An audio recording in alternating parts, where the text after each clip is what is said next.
It's been a while since I've uploaded, so before we get into the video, I have a lot of announcements.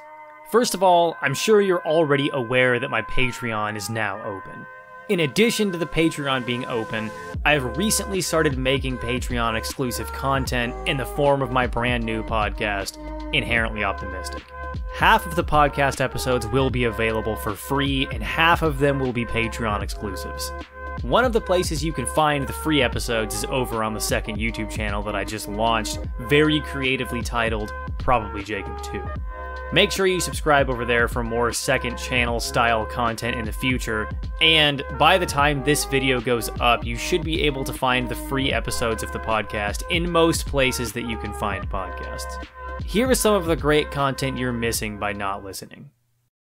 Yeah, but no, check this out. So, you're Ted Cruz, and you get embroiled in this sort of like CIA op to assassinate the president, right? Which Ted Cruz, though? What do you mean? You didn't know this? No, is there more than one Ted Cruz? He's so there's a few. Like what? Yeah, you didn't know this? What do you, like, are they like body doubles or? No, they're not body doubles. Like, they're kind of, he got pulled from the multiverse, and like, that's how he's so many places at once. So you're saying that during the 40s, when like the Nazis were doing all that occult shit, they discovered like, some kind of a Stargate into the multiverse, and then after the Allies won the war, during Operation Paperclip, they confiscated all of the Nazi scientists and all of their research, and they found this sort of like Slipgate, and then they pulled multiple Ted Cruzes out of the multiverse, and they've been using Ted Cruz as like a CIA assassin all throughout human history. Yeah, there's like an old grizzled one that Alright, let's get to the video. If you've been watching this channel for any length of time, you know that I only like 3 types of games. Diablo clones, Souls clones, and cyberpunk genre games. The Ascent is firmly in the third camp, but this isn't going to be like my previous videos on games like Cyberpunk 2077 or Observer. Cyberpunk is a very complex genre, full of all kinds of speculative futures, socio-political commentary, and modern philosophy. And I've talked about all of that stuff on this channel multiple times. But sometimes you don't want to worry about all the implications of robot arms. You just want to have big fucking robot arms. Sometimes you don't want to listen to a critique of modern economic trends. You just want to punch a cyber goblin so hard one of its nuts fall out. And that's the type of game The Ascent is. The Ascent is a semi-open world twin-stick shooter set in a rich cyberpunk setting, or I guess that's probably what it would say on the back of the box if we didn't live in a world where every single last product has been digitized and we weren't slowly losing control of our physical human form. The first thing you're probably going to notice about this game is that it looks good. Really good. Almost too good. I'm not the type of reviewer that spends a lot of time talking about visuals unless they are strikingly good or strikingly bad, and The Ascent is definitely the first one. Usually in a game like this one with an overhead camera, developers will take understandable shortcuts visually that they know they can get away with because of camera distances and knowing the types of things the average player looks at. Backgrounds will be billboarded, details on textures will be scaled down a bit since players can't really get close to them, and so on. The Ascent just flat out refuses to do this.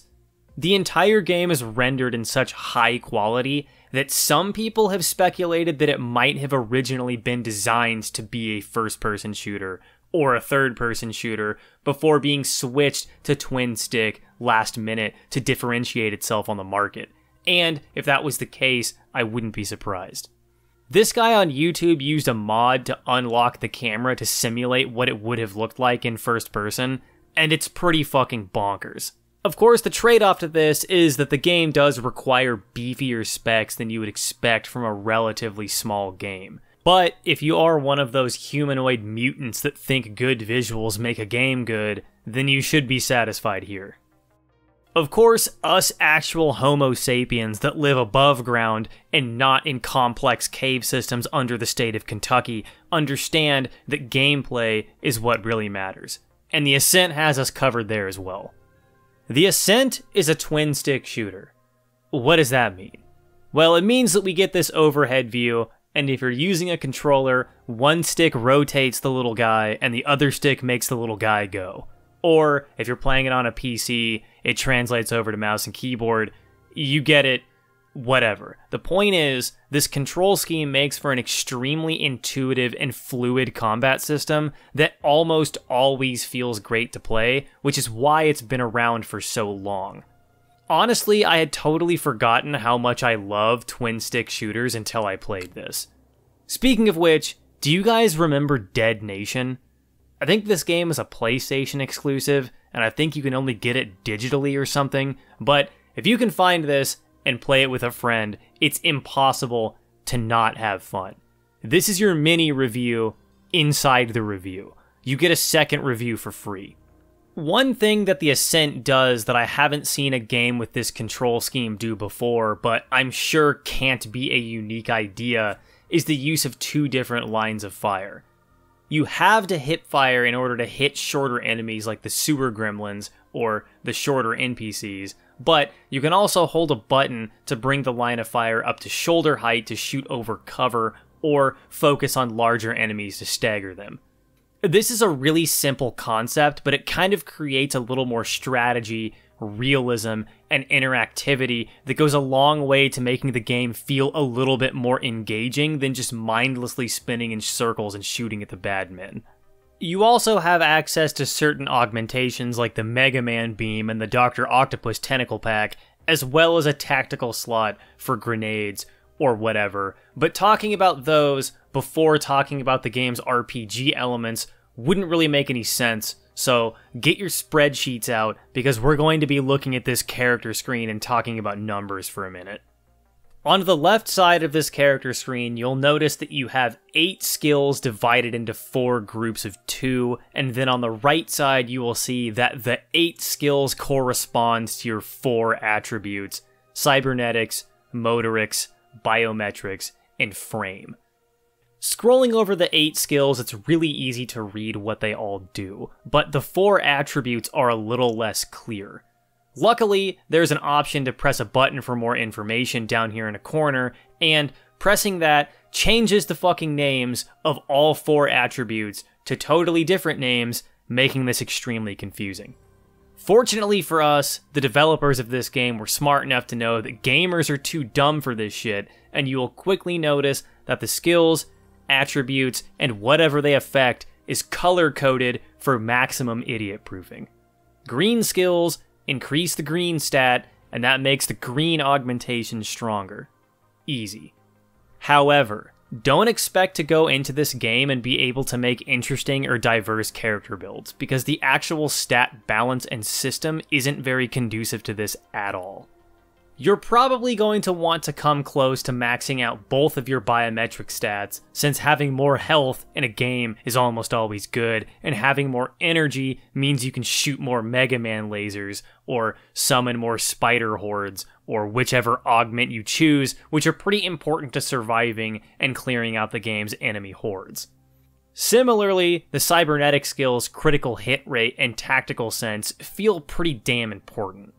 And on the other hand, evasion and aiming don't really seem like that big of a deal at all.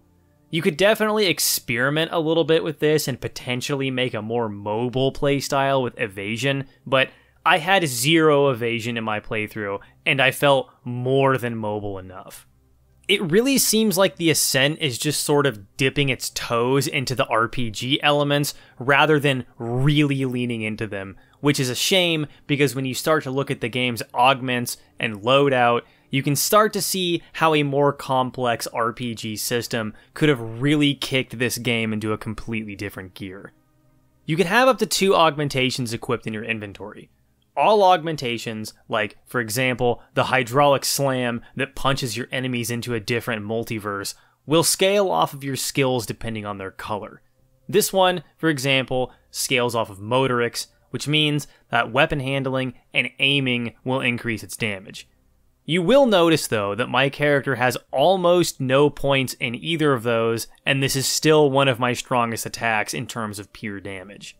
Most of these scale, but how much the scaling really matters is heavily up for debate, and a lot of the time you'll be able to use augments that don't really agree with your skills, and you're never really locked into or out of anything based on where you were putting points. Of course, this is great for more casual players who don't really want to stress out about a stat build, but it can also feel kind of watered down to more experienced game vermin. The module slots, which are basically your passive augmentations, are even more disappointing because there aren't very many of them, and the passive bonuses are pretty uninteresting. All of this being said, though, there is still some room to experiment with playstyles. Usually in cyberpunk games, I tend to like a little more subtlety. This time I took a slightly different approach.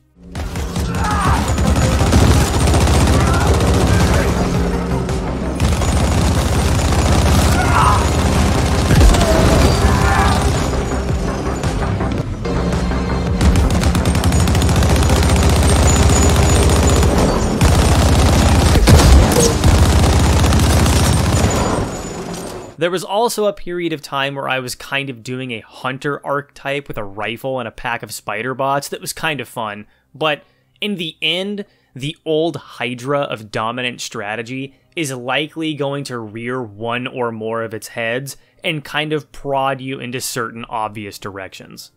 This is also kind of an issue with weapon balance. There are, of course, all kinds of weapons, from handguns to shotguns to ARs, but at the end of the day, there's no real reason not to just shred late-game hordes with the minigun. There are also some weapons, like this late-game energy rifle, that seem to just totally outclass their competition, even when you're shooting at organic enemies, which are allegedly more resistant to energy damage than robots. And speaking of damage, the entire damage resistance system seems to be very underused as well. Weapons that deal digital or fire damage are very, very few and far between, and this is another area where it seems like the Ascent is just sort of smooching the idea of being a full-blown RPG, rather than grabbing that idea and kissing it fully on the neck with tongue. Combine the theoretical missed opportunity of the RPG-style stats, skills, and builds with the game's loot system that echoes isometric RPGs, and you can see that if you are squinting at the Ascent, it starts to look a whole hell of a lot like cyberpunk Diablo. If I had to guess, I would imagine this was kind of the direction the game wanted to go in before its more complex ideas had to be reined in to get a final product out. But at the end of the day, the final product looks great, plays great, and is a very, very fun experience. So if there was a decision to scale back certain aspects of development made by the team, it was a good decision. I would have liked the game to lean a little bit more into its RPG elements, but what we got here definitely isn't bad. That being said, if we ever get a cyberpunk Path of Exile, you will never see me again. There will never be another video, there will never be another podcast. I will move out into the woods and live in a shack where all I do is hunt local wildlife for meat and play cyberpunk Path of Exile. There will be sightings of me in the local newspaper as some kind of cryptid wild man, and that's it. Although this game is very obviously gameplay driven, there is definitely a story, and the story definitely has characters in it. The voiceover isn't complete. Important characters will have a full voiceover. Loon here, listen up. I had sewage coming out of my fucking rinser this morning. Eversight showering in manure. I want this fixed. Get it done before end of cycle and I'll throw in a juicy bonus. But random NPCs will usually just sound like angry Sims.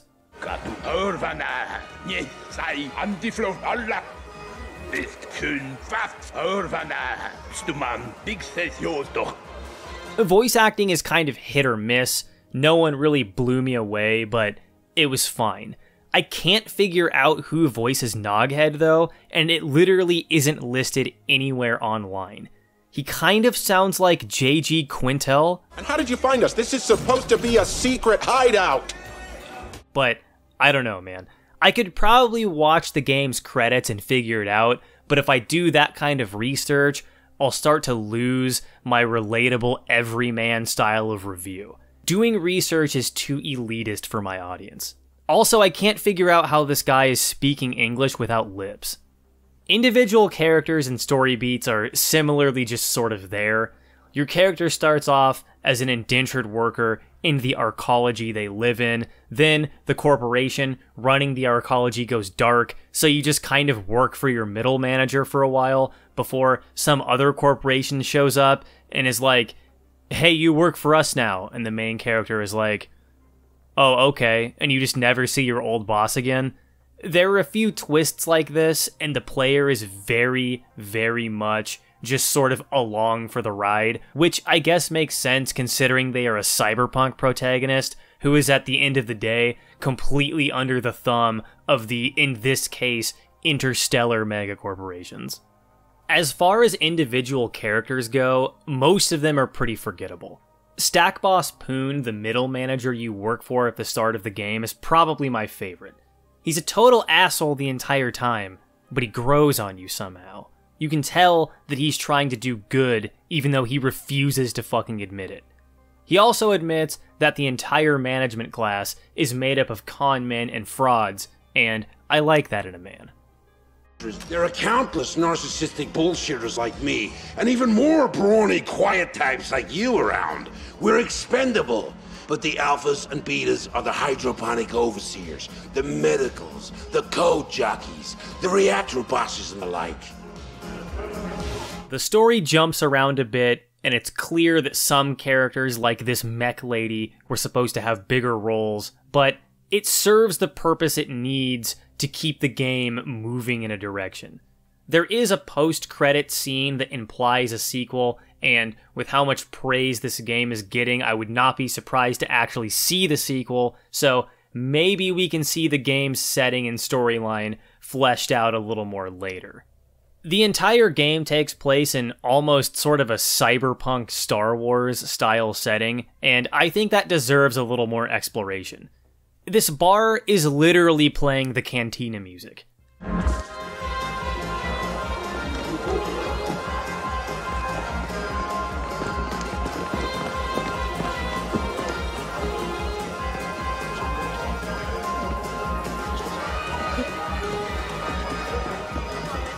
I see what you're doing. Also, this lady is part of an alien race called the Aforans, who are implied to be a supremacist race, and she's constantly talking about how humans are inferior. Your success will depend on your brawn trumping your inferior sapiens brain. We expect this will be a considerable challenge. But then she literally refers to a wormhole as an Einstein-Rosen bridge. The Ascent group was developing an Einstein-Rosen wormhole gate. Which means that even in this universe where humans have totally integrated with like 12 alien species, they are still the first ones to invent this fucking idea. Like, what are you talking about, you broad? You're literally speaking English. Oh yeah, and the music is exactly what you would expect the music to be like in a cyberpunk game. Stop me if you've heard this one before.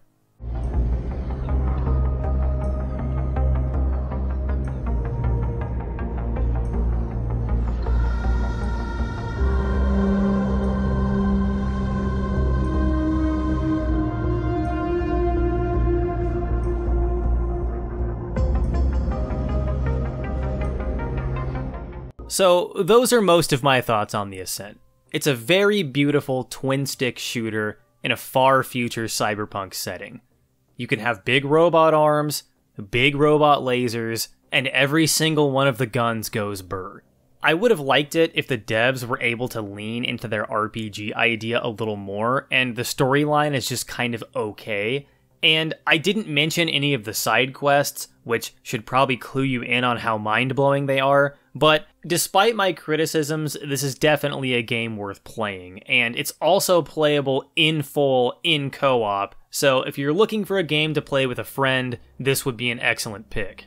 If you want to see more videos like this one, consider subscribing. Leaving a like and a comment is also very helpful, and of course, check out the Patreon, where you can subscribe for as little as $2 a month for exclusive content. If you are already subscribed on YouTube, remember to turn on notifications, because if enough of you don't turn on notifications, YouTube will stop believing in me and I will vanish like some sort of fey creature.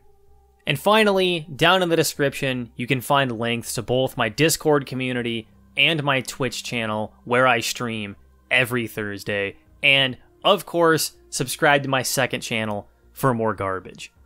Thank you for watching, and I'll see you in the next video.